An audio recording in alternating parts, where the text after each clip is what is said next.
Of all the new evidence, by far the most persuasive is that provided by the host of witnesses of whom the jury never heard.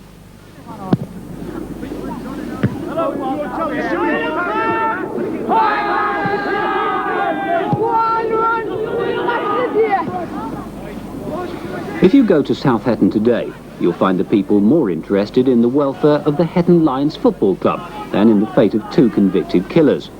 But the evidence of some local people is of great significance.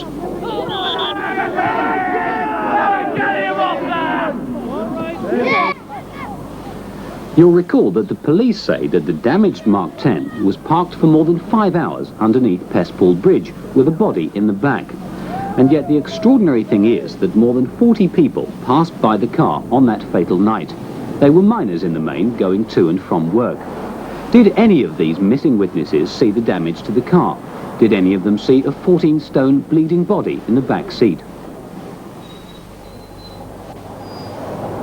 We took a Mark 10 Jaguar back to the bridge so that Jim Bradbury could show us how he passed the car at 2:30 on January the 5th, 1967. I retraced my steps to make sure that it was a Jaguar car. I put my hand on the bonnet, leaned across the bonnet for to look at the mascot. And I always contended, if the bonnet had been raised up, with my weight as I leaned across the car, it would have gone down, it would have sagged. I turned and I went to work. And as I was going by the car, I looked in. And if there'd been anyone in that car when I passed that morning, I would have seen it. Was the light on? The light was on, yes. And the light was coming through the car. I could see the light shining into the car. And as far as, well, I'd swear down, there was no one in that car when I passed that morning.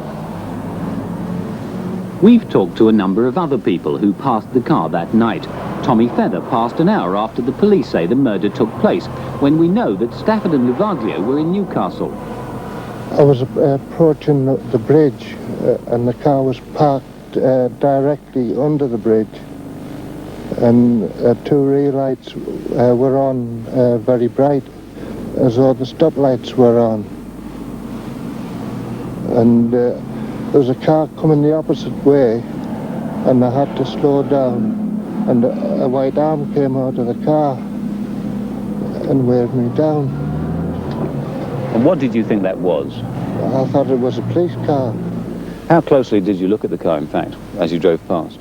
Well, pretty close, because at that time in the morning, I thought it was unusual for a car, whether he'd run out of petrol or what, you know, and it was just unusual for a car to be parked in that position, you know. And how certain are you that the car wasn't damaged? Really certain, you know. When I got to the pit, I said to one of the blokes, I says, there's a brand new Jag on the bridge there, anybody wants it. Was the car damaged when you passed it? We never noticed any damage on it. I mean, I wouldn't have made the remark it was a brand new Jag, it would have been damaged, would it?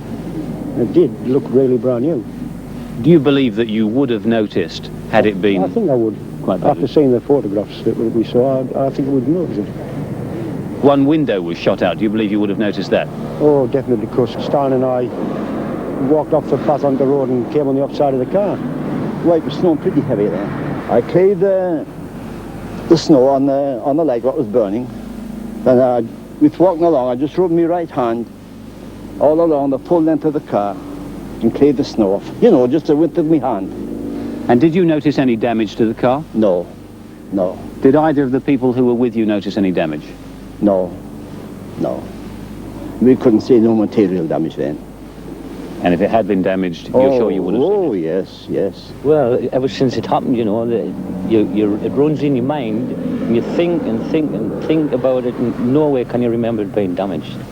And as I drove past it, I looked at the car again, you know, I watched it all the way past. And I could see through the car, could see into it.